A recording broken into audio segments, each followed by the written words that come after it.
Good morning बाबू। मैं हूँ Isaac sir और आप देख रहे हैं मेरा यूट्यूब चैनल सृजन क्लासेस बाय रंजन सर। इस चैनल में आप लोग को बहुत बहुत स्वागत है।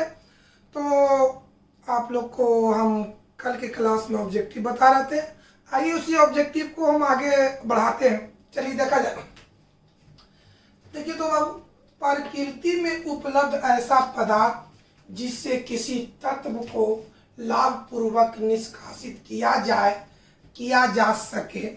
प्रकृति याद किया जाए, हम लोग आपको बताएं, प्रकृति में उपलब्ध ऐसा पदार्थ जिससे किसी तत्व को लाभपूर्वक निष्कासित किया जा सके, क्या कहलाएगा? अयस्क कहलाएगा। डिफिनेशन बताए थे, प्रकृति में उपलब्ध ऐसा पदार्थ जिससे किसी तत्व को लाभपूर्वक कम खर्च में प्राप्त किया जाता है, निष्कासित किया जाता है, तो ऐसे पदार्थ को क्या कहते हैं? अयस्क कहते हैं। तो आइए ऑप्शन देखा जाए। ए में खनिज, बी में अयस्क, सी में यौगिक, डी में लवण। तो डिफिनेशन के अनुसार हमको होना चाहिए कौन चीज? अयस्क। अब आइए दूसरा, हेमेटाइट। हेमेटाइट, तो हेमेटाइट का सूत्र होता है Fe2O3। तो हेमेटाइट याद करके बताओ, हेमेटाइट किसका अयस्क होता है? लोहा का होता है, यानी Fe का होता है। तो आइए, हेमेटाइट किसका अयस्क है? Ag माने सिल्वर, Cu माने कॉपर, Al माने एल्युमिनियम, Fe माने लोहा। सिल्वर, कॉपर, एल्युमिनियम, लोहा। तो हेमेटाइट किसका अयस्क होता है? लोहा का होता है, यानी Fe का होता है। अब आइए, निम्नलिखित में से कौन सा यौगिक एल्युमिनियम का अयस्क है? अब सबका याद किया जाए मेरे भाई। Al2O3 कोरंडम होता है। ये बता, Al2O3 किसका सूत्र है? कोरंडम का। यहां पर देख, समझने के लिए लिखते हैं, कोरंडम।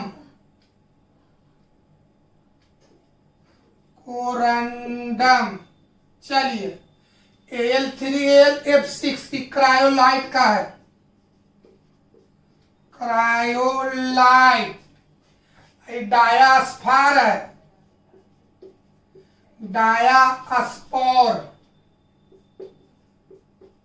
चलिए, आई हो गया बॉक्साइड। चलिए, तो कोरंडम, क्रायोलाइट, डायास्पोर और बॉक्साइड, ये चारों एल्युमिनियम का अयस्क है। मतलब कोरंडम भी एल्युमिनियम का अयस्क है, क्रायोलाइट भी एल्युमिनियम का अयस्क है, डायास्पोर भी है एल्युमिनियम का अयस्क है, बॉक्साइड भी एल्युमिनियम का अयस्क है। Al2O3 किसका सूत्र है? कोरंडम का। Na3AlF6 किसका सूत्र है? क्रायोलाइट का। Al2O3H2O किसका है? डायास्पोर का। Al2O3 2H2O किसका सूत्र है? बॉक्साइड का। ये चारों एल्युमिनियम का अयस्क है ना? चारों एल्युमिनियम का। लेकिन इंपॉर्टेंट कौन है? बॉक्साइड, है ना बाबू? चारों एल्युमिनियम का अयस्क है, लेकिन सबसे प्रमुख कौन है? बॉक्साइड। तो हम ये चारों यदि रहेगा तो हम मारेंगे डी पर, बॉक्साइड। कोई दिक्कत है? चलिए आगे बढ़ते, इसको आप समझिए।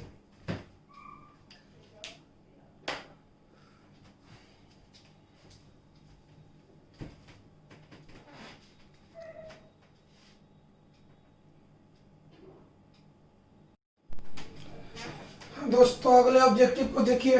पीतल बनाने में, देखिए क्वेश्चन है, पीतल बनाने में प्रयुक्त धातुएं हैं। याद किया जाए, हम आपको मिश्र धातु बताए। पीतल बनाने में कौन कौन सी धातु का उपयोग किया जाता है? तो कॉपर और जिंक। कॉपर और जिंक, पीतल बनाने में कॉपर और जिंक धातु का प्रयुक्त किया जाता है। ऑप्शन देखते हैं। कॉपर और निकेल, संकेत शब्द याद, कॉपर और निकेल, लोहा और कॉपर, कॉपर और जिंक, कॉपर और मैग्नीज। देखिए पहला ऑप्शन में कॉपर और जिंक, लोहा और कॉपर, कॉपर, जिंक, कॉपर और मैग्नीज। तो याद करो, पीतल बनाने में कॉपर और जिंक का प्रयुक्त किया जाता है, यानी आंसर आपको ये होना चाहिए सी। अब केलामाइन, केलामाइन का सूत्र हम आपको बताए थे, ZnCO3। याद करके बताओ, केलामाइन, केलामाइन का सूत्र ZnCO3। इसमें धातु के रूप में जिंक है, तो स्पष्ट हो गया कि केलामाइन जिंक धातु का अयस्क होता है, जिंक धातु का। पढ़ते केलामाइन निम्नलिखित में से किस धातु का अयस्क है? कॉपर का है कि सिल्वर का है कि जिंक का है कि एल्युमिनियम का है? तो बोलो केलामाइन किस धातु का अयस्क है? तो जिंक का यानी जेडन का आंसर होगा। या भैया निम्नलिखित में कौन सा धातु, आपको हम बताए होंगे कि निम्नलिखित में कौन सा धातु साधारण ताप पर द्रव होता है? तो अगर बताओ साधारण ताप पर द्रव होता है, साधारण ताप क्रम पर या साधारण ताप पर द्रव अवस्था में होता है, तो धातु बोलेगा तो पारा या मरकरी, और अधातु बोलेगा तो ब्रोमीन। याद हो गया, हम आपको लिखवाओ किए होंगे विविध में कि मरकरी या पारा साधारण ताप पर द्रव अवस्था में पाया जाता है। तो मतलब बाबू अगर धातु बोले तो पारा या मरकरी, अधातु बोले तो ब्रोमीन। पढ़िए निम्नलिखित में कौन सा धातु साधारण ताप क्रम पर द्रव होता है? तो अगर धातु बोले तो पारा या मरकरी, अधातु बोले तो ब्रोमीन। इसके मुताबिक आंसर होगा बी होगा। कोई दिक्कत? देखिए इसको बढ़िया से समझिए, आगे हम बढ़ते हैं दोस्त।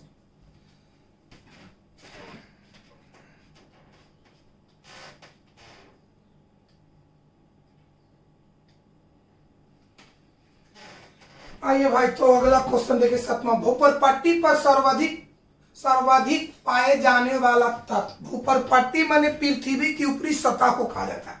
पहले बढ़िया से समझिए, पृथ्वी की सतह पर सबसे ज्यादा मात्रा में पाए जाने वाला सिलिकॉन होता है पृथ्वी पर। इसको हम बढ़िया से समझना मेरे भाई। देखिए यहीं पर समझाते हैं दोस्त।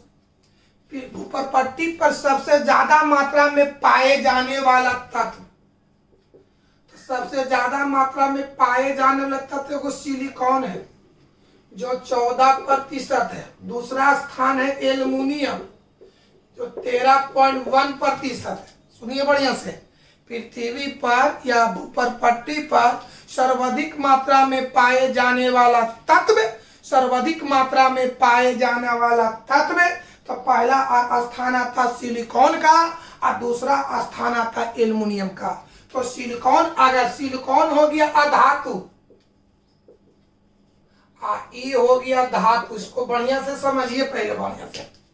अगर देखिए ऐसे से पूछे कि पृथ्वी पर सर्वाधिक मात्रा में पाए जाने वाला तत्व या अधातु बोले, बढ़िया से समझो। एक बार और पहले भी समझाए थे विविध में कि पृथ्वी पर माने भूपर पट्टी पर सर्वाधिक मात्रा में पाए जाने वाला तत्व या अधातु, तो आंसर देना सिलिकॉन। अगर धातु बोले तो देना एल्युमिनियम। याद रहेगा?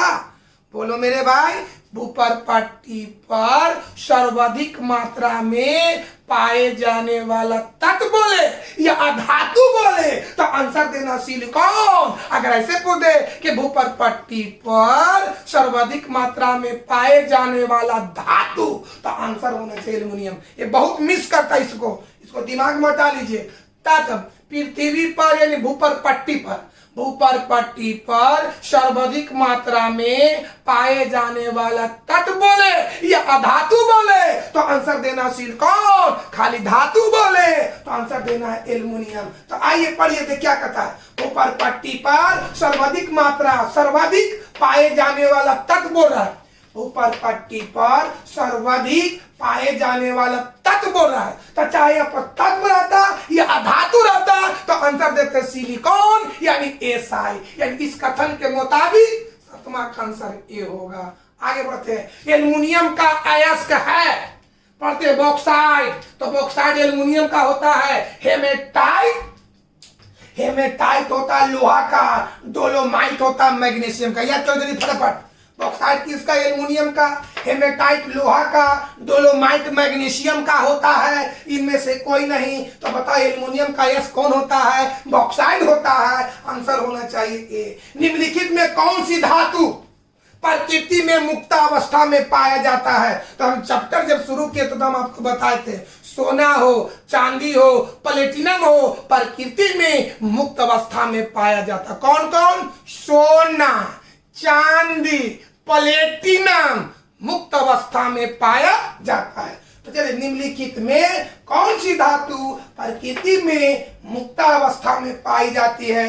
तो बोलो, सोडियम है, लोहा है, जिंक है, सोना है। तो बता, सोना, चांदी, प्लेटिनम, ये तीन को पाया जाता है मुक्त अवस्था में। तो सेंटेंस को गौर करेंगे तो तीनों में से कौन आ रहा है? सोना। देखो बाबू, सोना, सिल्वर, प्लेटिनम, ये तीन को मुक्त अवस्था में पाया जाता है। तो तीनों में से कौन आ रहा है? सोना। यानी आंसर होना चाहिए। कोई दिक्कत, कोई प्रॉब्लम? इसको देखिए बढ़िया से।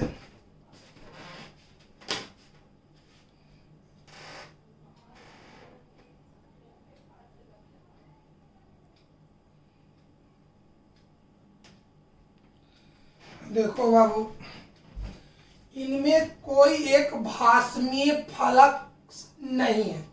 हम फलक्स का उदाहरण आपको बताए थे। पहले बता, CaO मतलब काली चूना। चलो, ये हो गया चूना पत्थर, ये हो गया सिलिका, ये हो गया मैग्नीशियम क्लोराइड। तो याद करो, फलक्स का उदाहरण बताए थे काली चूना और चूना पत्थर। तो कहता कौन फलक्स नहीं है? तो फलक्स में है काली चूना और चूना पत्थर। यहाँ उदाहरण देना है कि कौन फलक्स नहीं है। तो बता, काली चूना तो है, चूना पत्थर तो है, सिलिका किसका उदाहरण है? याद करो, सिलिका उदाहरण है गैंग का। यह कहता कि कौन फलक्स नहीं है? तो सिलिका फलक्स नहीं है, सिलिका गैंग है। तो आंसर होना चाहिए सी। कोई दिक्कत? एक में काली चूना, चूना पत्थर और magnesium chloride magnesium oxide flux का उदाहरण है। फलक्स कौन नहीं है? तो सिलिका है, सिलिका फलक्स नहीं है, तो है कौन सी? गैंग है। अब आइए, खनिज में उपस्थित अशुद्धि को बताओ बाबू। खनिज में या अयस्क में, खनिज में या अयस्क में उपस्थित अशुद्धियों को गैंग कहते हैं, मैट्रिक्स कहते हैं, अधात्री कहते हैं। कोची चाहे तो गैंग या मैट्रिक्स या अधात्री। ऑप्शन देखा जाए, धातुमल, अधात्री, परद्रावक, इनमें से सभी। तो बताओ, आंसर होना चाहिए अधात्री। कोई दिक्कत? अब चलिए, सोडियम क्लोराइड के जलीय विलयन। आइए, अब सोडियम क्लोराइड के जलीय विलयन ऊपर थोड़ा मिटाते हैं समझाने के लिए बुआ। ये दोनों मिटा, अब देख लीजिए पहले दो के, क्योंकि हमको मिटाने पड़ेगा।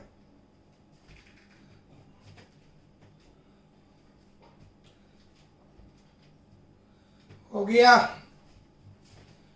देखिए इसको मिटाते हैं दोस्त।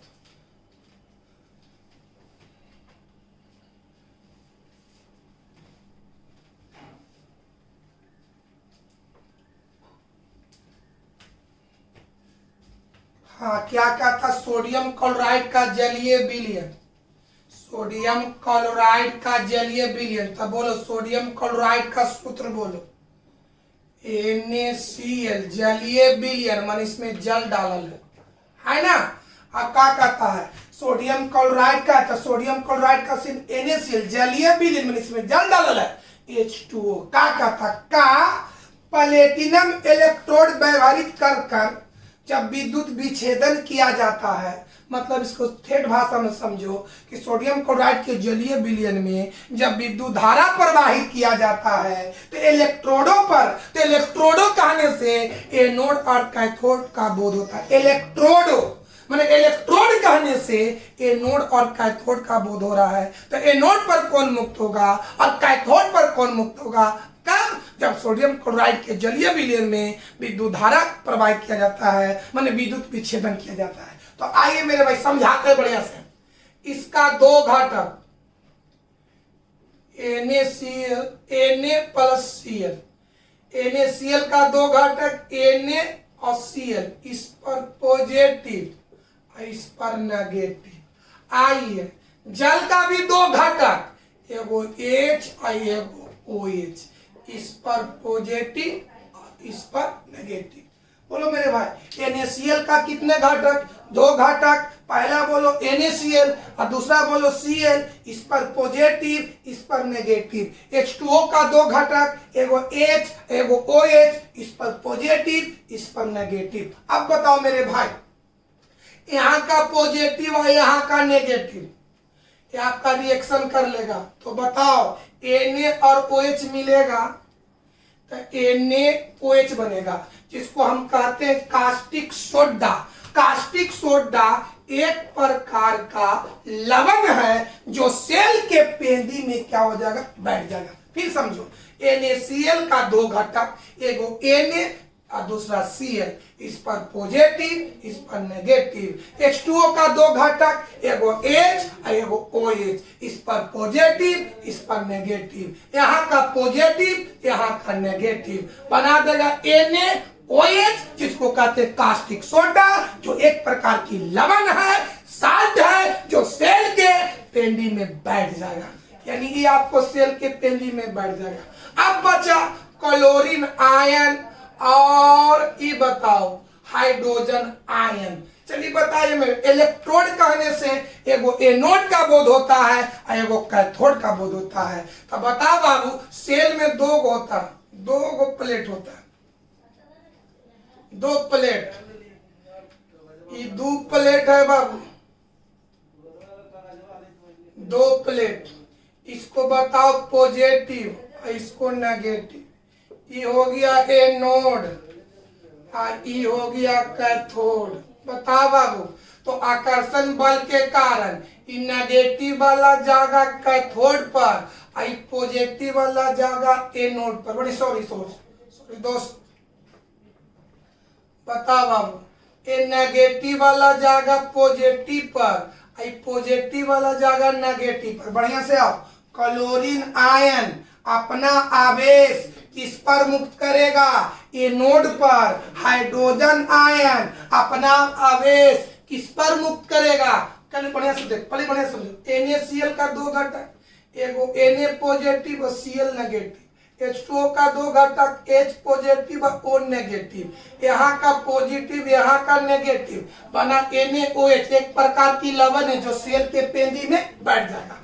अब ये क्लोरीन आयन हुआ, आई हाइड्रोजन आयन हो, आकर्षण बल के कारण नेगेटिव वाला अपना आवेश पॉजिटिव, पता बाबू नेगेटिव वाला नहीं है, तो नेगेटिव वाला अपना आवेश पॉजिटिव प्लेट को कहते हैं एनोड और नेगेटिव प्लेट को कहते हैं कैथोड। नेगेटिव वाला अपना आवेश किस पर मुक्त करेगा?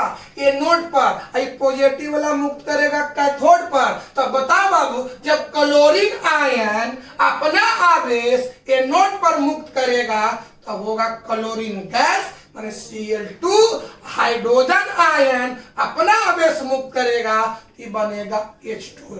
यानी कहने का मतलब कि कैथोड पर मुक्त कौन होगा? H2। एनोड पर कौन मुक्त होगा? Cl2। यानी इलेक्ट्रोडों पर मुक्त हो रहा है H2 और Cl2। एनोड और कैथोड को एक साथ इलेक्ट्रोड कहते हैं। तो इलेक्ट्रोड पर कोची है H2 और Cl2, यानी इलेक्ट्रोडों पर मुक्त होगा H2 और Cl2। आंसर ही होगा। दिक्कत दोस्त देखिए,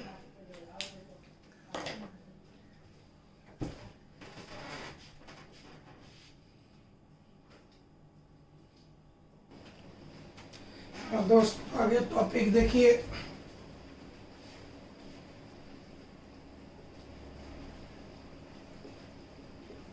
मेटलर्जी,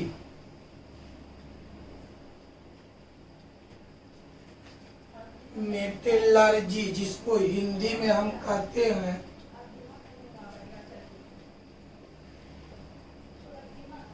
धातु कर्म। मेटलर्जी जिसको हिंदी में कहते हैं धातु कर्म। आइए धातु कर्म के बारे में समझा जाएगा, आखिर धातु कर्म क्या है, धातु कर्म का अर्थ क्या होता है, धातु कर्म से आप क्या समझते हैं, इसका इंग्लिश वर्ड होता है मेटलर्जी। तो समझो मेरे भाई, धातु कर्म क्या है दोस्त?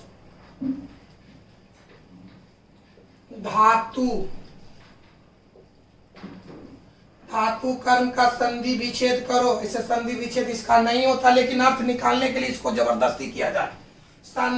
धातु कर्म, पहला भाग हो गया धातु और दूसरा हो गया कर्म, है ना बाबू। कर्म माने करना, है ना। धातु को समझ बढ़िया से, धातु कर्म, धातु का संधि विच्छेद करेंगे तो पहला शब्द धातु हुआ और कर्म माने करना या प्राप्त करना। प्राप्त करना, प्राप्त करना, कर्म का अर्थ हुआ प्राप्त करना। किसको प्राप्त करना? धातु को प्राप्त करना। किससे? अयस्क से। याद हुआ? धातु कर्म का अर्थ हुआ, धातु कर्म का अर्थ हुआ, मीनिंग हुआ, जिसका क्या मीनिंग हुआ? धातु कर्म को प्राप्त करना। किससे? अयस्क से। इसका मतलब हुआ कि अयस्क से धातु को प्राप्त करने का जो विधि है, जो तरीका है, जो प्रक्रिया है, जो प्रोसेस है, वही क्या कहलाता है? धातु कर्म मेटलर्जी। एक बार और समझा जाए।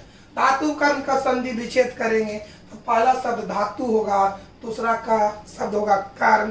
कर्म माने प्राप्त करना। किसको प्राप्त करना? धातु को प्राप्त करना। किससे प्राप्त करना? अयस्क से प्राप्त करना। मतलब इसका अर्थ निकल के आ गया कि ओर्थ से, अयस्क से धातु को प्राप्त करने का जो तरीका है, जो प्रोसेस है, जो प्रक्रिया है, जो विधि है, उसी को हम क्या कहते हैं? धातु कर्म कहते हैं। इसको अच्छी तरह से लिख सकते क्या कि किसी ओर्स से, किसी अयस्क से शुद्ध धातु को प्राप्त करने का जो प्रक्रिया होता है, जो तरीका होता है, जो प्रोसेस होता है, वही क्या है? धातु कर्म। अब आइए, किसी अयस्क से धातु को प्राप्त करने के लिए, किसी अयस्क से धातु को प्राप्त करने के लिए उसको कई चरण से, कई स्टेप से गुजरना होता है। पहला बात समझो, धातु कर्म का अर्थ हुआ अयस्क से धातु को प्राप्त करना। धातु कर्म का अर्थ हुआ अयस्क से धातु को, मतलब मेटल को प्राप्त करना। तो किसी अयस्क से धातु को प्राप्त करने के लिए कई चरण से गुजरना पड़ता है। आइए हम उस चरण को पहले हम लोग गौर करते हैं। आइए,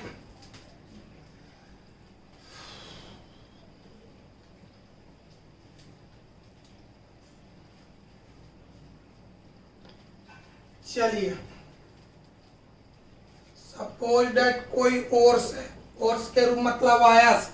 अयस्क के रूप में कोई अयस्क, चाहे तो बॉक्साइड होगा या हेमेटाइट होगा या केलामाइन होगा या डोलोमाइट होगा या सिनेवार होगा या गलेना होगा, कोई अयस्क, कोई ओर्स मतलब अयस्क।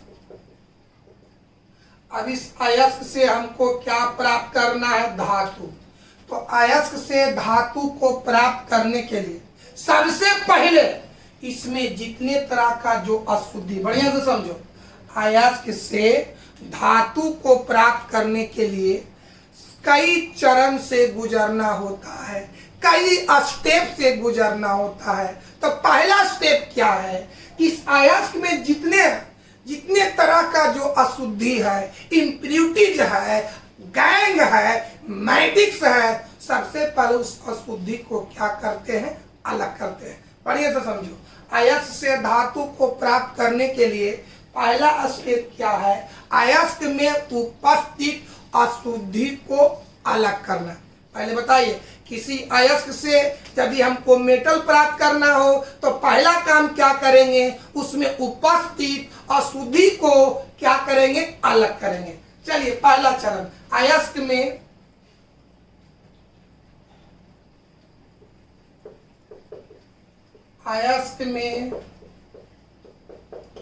उपस्थित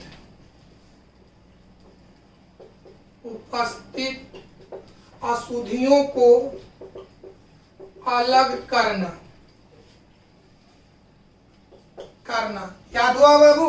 अगर किसी अयस्क से मेटल को प्राप्त करना हो, धातु को प्राप्त करना हो, तो पहला काम क्या करेंगे, उस अयस्क में उपस्थित अशुद्धि को क्या करेंगे, अलग करेंगे। तो इसी को किताबी क्रिया में कहते हैं, अयस्क में उपस्थित अशुद्धि को अलग करना को किताबी क्रिया में कहते हैं अयस्क का सांद्रण, अयस्क का सांद्रण। चलिए इसी को किताबी भाषा में क्या कहते हैं, अयस्क का सांद्रण। याद हुआ, अयस्क का सांद्रण का मतलब हुआ अयस्क में उपस्थित अशुद्धियों को अलग करना। यहाँ पर सांद्रण का अर्थ निकल रहा है अशुद्धियों को अलग करना, किससे, अयस्क से। फिर समझा जाए मेरे भाई, धातु कर्म का अर्थ बताइए। धातु कर्म का अर्थ हुआ अयस्क से धातु को प्राप्त करना। धातु कर्म का अर्थ हुआ अयस्क से धातु को प्राप्त करना। आगे समझिए, किसी अयस्क से धातु को प्राप्त करने के लिए सबसे पहला काम क्या होता है कि उसमें उपस्थित अशुद्धियों को अलग किया जाता है, जिसको किताबी भाषा में कहते हैं अयस्क का सांद्रण। अयस्क का सांद्रण का मतलब हुआ अयस्क में उपस्थित अशुद्धियों को अलग करना। बात समझ में आया। किसी अयस्क से मेटल को, धातु को प्राप्त करने के लिए पहला काम क्या करेंगे, उसमें उपस्थित अशुद्धियों को अलग करेंगे। जब अशुद्धि अलग हो गया तो दूसरा बात, धातु का निष्कर्षण। निष्कर्षण माने प्राप्त करना। किसको प्राप्त करना, धातु को। यानी कहने का मतलब क्या हो गया कि जब अयस्क में से अशुद्धि को अलग कर दिए तो उसके बाद अयस्क से हम क्या प्राप्त करेंगे, धातु को प्राप्त करेंगे। पहले क्या करेंगे बताओ, पहले अशुद्धि को दूर करेंगे, उसके बाद उस अयस्क से धातु को प्राप्त करेंगे, और जब धातु प्राप्त हो जाएगा तो तीसरा काम करेंगे धातु का शुद्धिकरण।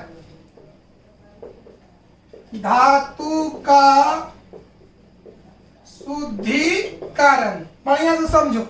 तीन बात, अगर हमको किसी अयस्क से मेटल को प्राप्त करना हो, धातु को प्राप्त करना हो, तो सबसे पहले उस अयस्क में उपस्थित अशुद्धि को क्या करेंगे, अलग करेंगे, जिसको किताबी भाषा में अयस्क का सांद्रण कहते हैं। जब अशुद्धि अलग हो गया तो उस अयस्क से हम धातु को प्राप्त करेंगे। धातु को पहले अशुद्धि को अलग करेंगे, फिर उस अयस्क से धातु को प्राप्त करेंगे। जो फिर धातु प्राप्त हो गया तो धातु का शुद्धिकरण करेंगे। याद किया जाए, किसी अयस्क से अगर हमको मेटल को प्राप्त करना हो, धातु को प्राप्त करना हो, तो पहला काम अयस्क में उपस्थित अशुद्धि को अलग कर देंगे।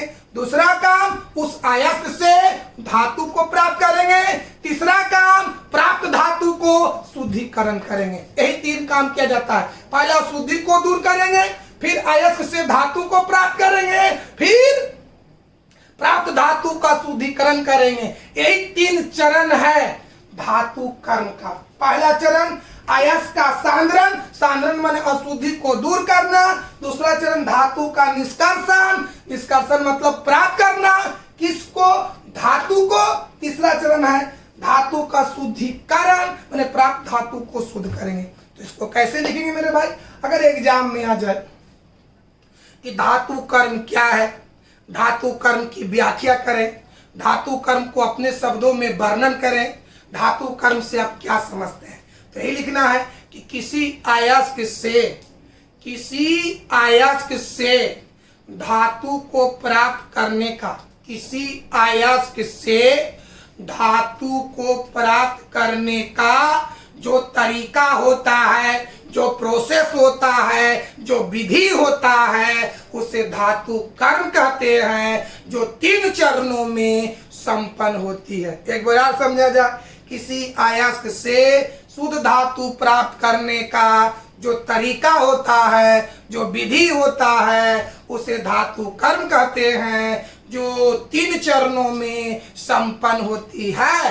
पहला अयस्क का सांद्रण, दूसरा धातु का निष्कर्षण, तीसरा धातु का शुद्धि शुद्धिकरण। याद हो गया बाबू? पहला बोलो अयस्क का सांद्रण, दूसरा बोलो धातु का निष्कर्षण, तीसरा बोलो धातु का शुद्धिकरण। अयस्क का सांद्रण का मतलब हुआ अयस्क में उपस्थित अशुद्धि को अलग कीजिए। धातु का निष्कर्षण के मतलब फिर अयस्क से धातु को प्राप्त कीजिए। तीसरा चरण धातु का शुद्धिकरण, मैंने प्राप्त धातु को शुद्धिकरण कीजिए, शुद्ध कीजिए। यही 3 चरण है, 3 स्टेप में धातु कर्म संपन्न होती है। तो आइए हम इसी बात को हम लिखते हैं बोर्ड पर।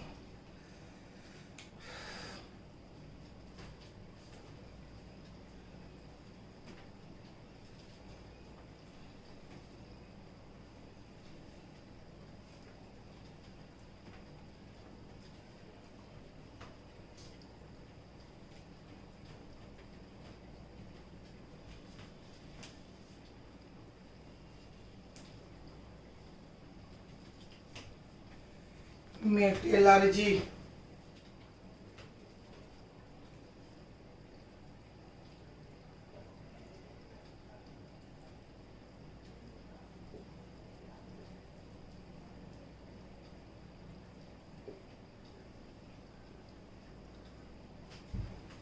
मेटलर्जी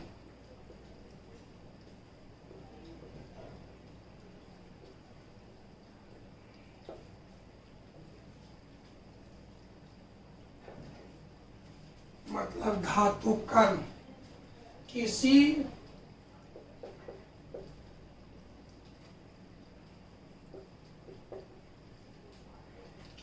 अयस्क से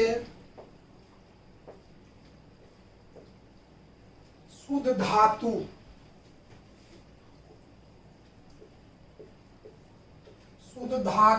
को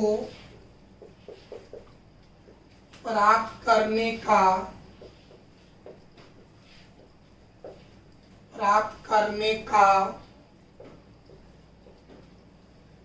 जो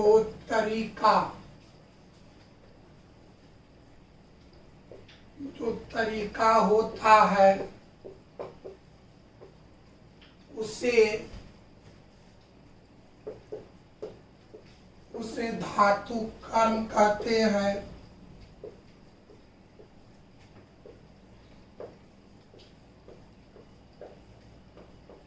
जो 3 चरणों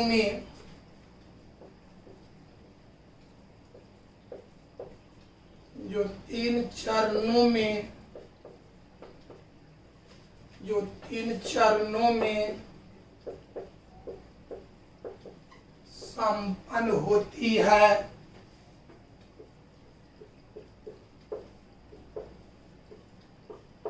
पहला हो गया अयस्क का सांद्रण,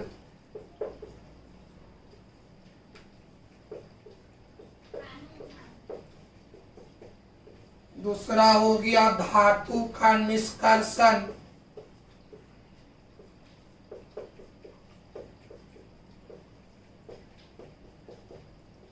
तीसरा हो गया धातु का शुद्धिकरण,